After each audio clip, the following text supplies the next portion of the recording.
அனைவருக்கும் வணக்கம். இன்னைக்கு மார்ச் 17, 2024 ஞாயிற்றுக்கிழமை. தினமணியில் இருக்கிற முக்கியமான நியூஸஸ் என்னென்னு பார்க்கலாம்.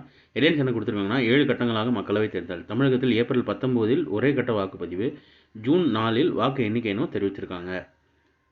4 மாநிலங்களுக்கு பேரவைத் தேர்தல். எந்தெந்த மாநிலங்கள் எத்தனை கட்டம்னு தெரிவிச்சிருக்காங்க. அதாவது 4 மாநிலங்கள் என்னென்னு பார்ப்போம். அருணாச்சல் பிரதேசம் மற்றும் சிக்கிம் மாநிலங்களுக்கு ஏப்ரல் 19 தேதியும், ஆந்திர மாநிலத்தில் மே 13 தேதியும் பேரவைத் தேர்தல் நடத்தப்படும். ஒடிசா மாநிலத்தில் மே 13, 20, 25 மற்றும் ஜூன் 1 என 4 கட்டங்களாக பேரவைத் தேர்தல் நடத்தப்படும் அப்படின்னு தெரிவிச்சிருக்காங்க. முதல் கட்டம், 2ஆம் கட்டம்னு போட்டு 7 கட்டங்களாக நடத்துகிறதா திட்டமிட்டிருக்கதா சொல்லியிருக்காங்க. இன்றைக்கி ஞாயிற்றுக்கிழமை திருக்குறள் இருக்காது. இன்றைக்கி இம்பார்ட்டன்ட் நியூஸ் ரொம்ப கம்மி தான், ஒரு நியூஸ் தான் இருக்குது. சீக்கிரம் பார்த்துட்டு இன்றைக்கி நியூஸ் முடிச்சிடலாம்.